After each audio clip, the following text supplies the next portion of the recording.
The SEC cyber disclosure rules leave companies confused. 1 year later, Deloitte denies hack claims amid BrainCypher ransomware allegations. And Microsoft and SAP are issuing patches for some critical vulnerabilities. This is Cybersecurity Today.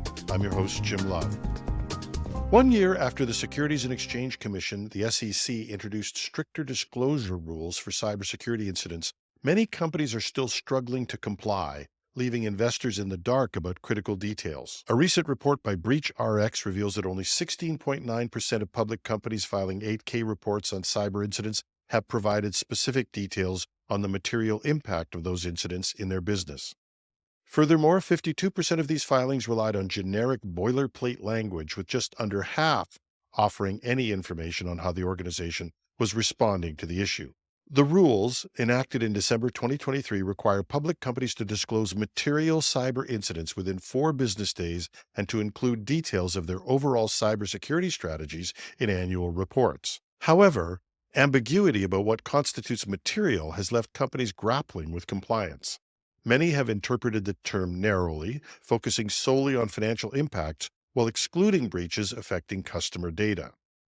The SEC intended for the rules to promote greater transparency and avoid vague statements, but industry practices have fallen short.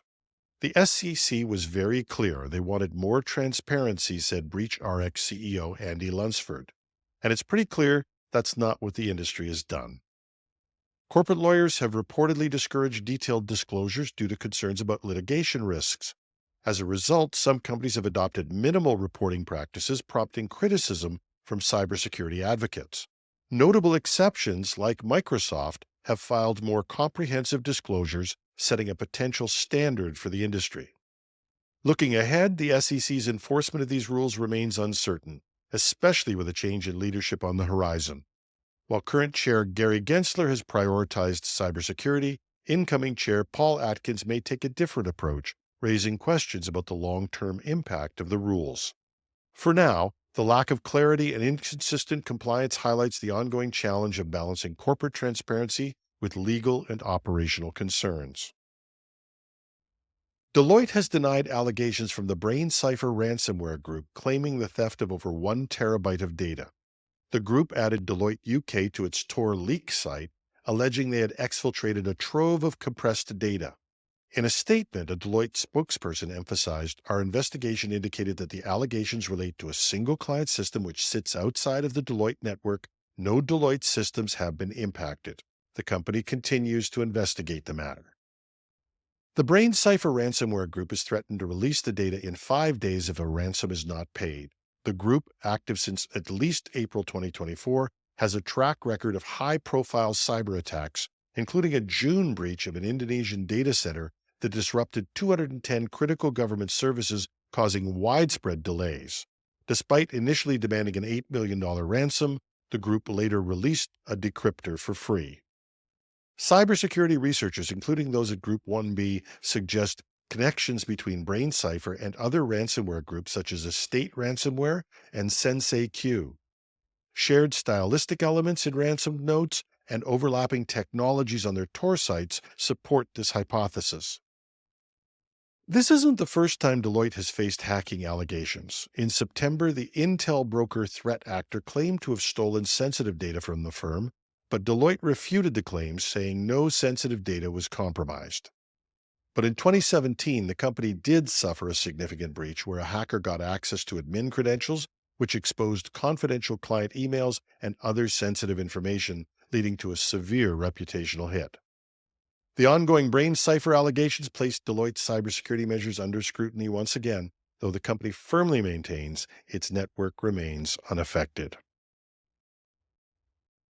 And Microsoft and SAP are issuing patches for some critical vulnerabilities. Microsoft's December 2024 Patch Tuesday addressed 71 security vulnerabilities, including one actively exploited zero-day CVE 2024-49138.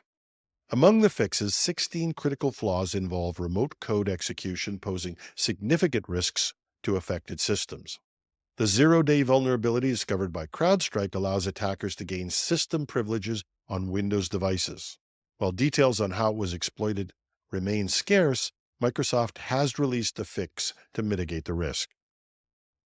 The update also includes patches for 27 elevation of privilege vulnerabilities, 7 information disclosure flaws, and 5 denial of service issues. Notably, 2 edge vulnerabilities were resolved earlier in the month. Given the severity of these flaws, users and organizations are urged to apply the patches immediately to protect against potential exploits. In addition to these security updates, Microsoft released non-security updates for Windows 10 and 11, which address performance and functionality improvements. And SAP has released patches for 16 vulnerabilities as part of its December 2024 Security Patch Day, including a critical server-side request forgery SSRF flaw in NetWeaver's Adobe Document Services. The vulnerability, tracked as CVE 2024-47578 with a CVSS score of 9.1, could allow attackers with administrative privileges to exploit the system by sending crafted requests through a vulnerable web application. Successful exploitation might enable attackers to read or modify files and potentially disable the entire system. The flaw affects ADS SAP version 7.50 and poses a significant threat to internal systems typically protected by firewalls. Alongside CVE 2024-47578, SAP addressed 2 related vulnerabilities, CVE 2024-47579 and CVE 2024-47580, that could lead to unauthorized file access and information disclosure. Other notable fixes include a cross-site scripting vulnerability, CVE 2024-47590, but a CVSS score of 8.8 in Web Dispatcher, and an information disclosure issue, CVE 2024-54198, with a CVSS score of 8.5 in SAP NetWeaver Application Server. SAP has reported no active exploitation of these vulnerabilities in the wild. Organizations using affected systems are strongly advised to apply the patches promptly to mitigate those potential risks. There's a lot going on. And that's our show for today. You can find links to reports and other details in our show notes at technewsday.com. We welcome comments, tips, and the occasional bit of constructive criticism at editorial@technewsday.ca. I'm your host, Jim Love. Thanks for listening.